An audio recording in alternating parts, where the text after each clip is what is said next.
ജർമ്മനിയിൽ ജർമ്മൻ മാസ്റ്റാണോ? നമുക്ക് ജർമ്മനിയിൽ ജർമ്മൻ ഇല്ലാതെ എക്സിസ്റ്റ് ആകാൻ പറ്റുമോ?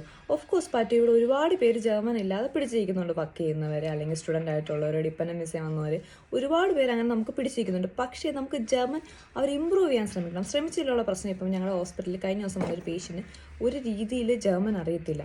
പുള്ളിക്കാരൻ്റെ കയ്യിൽ ഫോണുണ്ട്, അവിടെ വൈഫൈ കണക്ഷൻ ഉണ്ട്, ട്രാൻസ്ലേറ്റ് ചെയ്യാൻ ഓപ്ഷൻ ഉണ്ട്, എല്ലാം ഉണ്ട്. പക്ഷേ ഭയങ്കര ഛർദ്ദിച്ച് ഒരു പരുവായിട്ടിരിക്കുക. ഈ പേഷ്യൻറ്റിന് തല കറങ്ങുന്നു എന്ന് നമ്മളോടൊന്ന് കമ്മ്യൂണിക്കേറ്റ് ചെയ്യണം.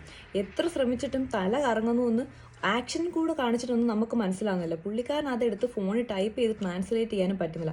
നമുക്ക് ആർക്കും ഇത് മനസ്സിലാവാതെ നിൽക്കുക. സോ നമുക്കിതുപോലെ മെഡിക്കൽ എമർജൻസീസ് വരുമ്പോഴാണ് നമുക്ക് എന്താ ബുദ്ധിമുട്ടെന്നുള്ളത് ഒരാൾക്ക് പറഞ്ഞു കൊടുക്കാൻ പറ്റാതെ വരിക. എന്ന് വെച്ചാൽ നമ്മുടെ കയ്യിൽ ഫോൺ ഉണ്ടായിട്ട് പോലും ഉപയോഗിക്കാൻ പറ്റാതെ വരും. ഹോസ്പിറ്റലിലൊക്കെ മിക്കവാറും നമ്മൾ ഒറ്റയ്ക്കായിരിക്കും. സോ ഇങ്ങനെയുള്ള സാഹചര്യങ്ങൾ നമുക്ക് ജർമ്മൻ മസ്റ്റാണ്. നമ്മൾ വന്നതിന് ശേഷമാണെങ്കിലും നമ്മൾ ഇമ്പ്രൂവ് ചെയ്യാൻ അല്ലെങ്കിൽ കുറച്ചെങ്കിലും ഒക്കെ പഠിക്കാനായിട്ട് എപ്പോഴും ശ്രമിക്കണം.